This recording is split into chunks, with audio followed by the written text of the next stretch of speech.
структурата на тие сајтови. Значи, станува збор за најчесто лични интернет сајтови, каде што сите вестите објавени по обратно хронолошки редослед, тоа што најновата вест е секогаш највисоко, значи на почеток, сите вместувања се датумски определени, кај некој има, меѓутоа не секогаш, задолжителни следните елементи. Тоа се коментарите, блог ровот, тоа се линкови од лева десна страна долу, не е ли важно, значи на останати блогови или други сајтови кои што се од интерес или кои што се пријатели на собственикот на тој блог.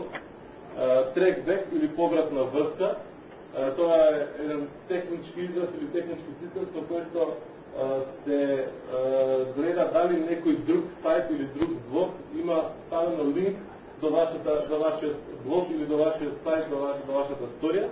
И пермалинк, тоа е една исто така техничка категорија која што всушност представува адреса, URL адреса за секој текст, за секој блог пост оддел. Што во суштина овие две последни работи имаат извршено влијание генерално на сите сајтови на интернет, дали е тоа баш заради блоговите или чисто како технички дека е практична работа. Денес на интернет секој еден нюз сајт има секоја вест може да се најде на свој единствен линк, значи има своја некаква адреса, дали се тоа букви или бројки горе измешани, не е важно, меѓутоа може да се постави директен линк до неј. Оно што е важно, не се блоговите како блогови сами, значи тоа се сепак уште еден тип, уште една техничка форма на интернет страница или на интернет сајтови. Оно што го прави, не знам зашто горе некој ноут стоја, не е страшно. Оно што е всушност разликата и оно што всушност денеска да придонесува да толку многу често ги спомнуваме блоговите е всушност блогосферата или блог заедницата. Тоа всушност представува преку оној блог рол што го спомнавме, преку оние линкови кои што толку пати ги спомнуваме, се формира една заедница, виртуелна, меѓутоа и не само виртуелна заедница, на сајтови, на блогови, значи на луѓе кои што се познаваат меѓу себе, кои што се почитуваат меѓу себе и кои што реферираат еден кон друг.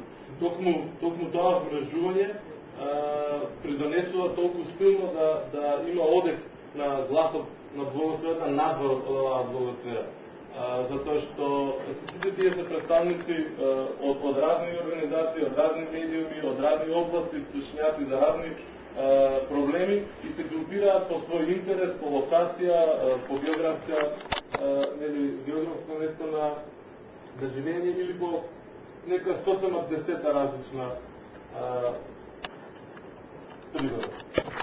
Финењето на заедницата оди по најчесто по два принципа.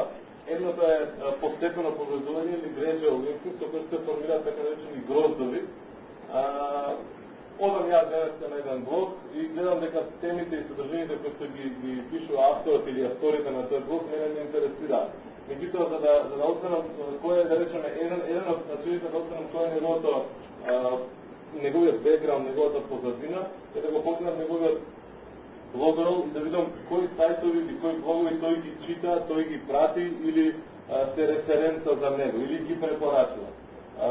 Токму преку тие блогови, преку тие линкови, преку тие препораки, се оди на слични теми, на сличен интерес на други сајтови и се чува. Това поврзување прави автоматски и тоа води да стави до место на кој има самиот си препарат, нормално, автоматски како линк, да, нормално може да иде зависно од себето да поставите дали се тоа блог пријатели, дали се тоа сајтови кои што ги препорачувате, дали се по линија на интернет, вие сами значи крирате. Вие кога ќе направите еден блог, тој е празен. Кога ќе направите блог на блогер, значи од десна страна имате Google News и имате Edit Me и Edit Me. Значи два линка кои што ви вели тука вие ставете го вашиот линк. И јас нормално сега ќе оставам линкот на оваа конференција заради тоа што мене ми е интерес овие теми кои што се дискутираат на оваа конференција. Кога некој друг ќе дојде на мојот блог и кога ќе отвори некој од тие линкови, се упатува на нови адреси, на нови блогови или нови сајтови, оттаму значи го продолжува целото тоа пребарување. Многу е ефективно, бидејќи ако најдете еден блог во полето на интернет кој што вас ви интересира, постава автоматски по некој непишано правило, а не е тоа дека сите така функционираат, уште 5-10 други слични тематски сајтови може да најдете. Значи, со текст на време стекнувате доверба кон еден блогер, ги читате неговите текстови и одлучувате да го ставите во вашата листа. Тој гледа дека вие сте го ставили на листата, добива таков пинг-бек, повратен сигнал, и дека не го читате и така се врши ширење на листата и се врши, значи се крира таа блогосфера. Неколку, значи, да ги кажам автори, момци кои од да речем последната фаза кога се почнаа да стават блогерите, имаат изјавено нешто што јас многу често го повторувам, а тоа дека блоговите како блогови постоеле 97-96 година, како страници со линкови. Јас тука намерно не отворих еден посебен дел за историјата на блоговите, бидејќи сметам дека други работи сега не се побитни. Моментот кога блоговите станале блогови, односно кога ја добиле таа улога во општеството, во медиумскиот систем, е моментот кога тие дознале еден за друг меѓу себе. Првиот текст кој што обеден од 20 блогери во Америка е издаден 99 година и тоа е некако си официјално назначено како моментот на создавањето на блогосферата, на блог заедницата. Од тој момент па натаму веќе почнува да се развива целиот овој медиумски, да кажем, систем или подсистем. Вториот начин на ширење на заедницата е нормално преку лични контакти и професионални контакти.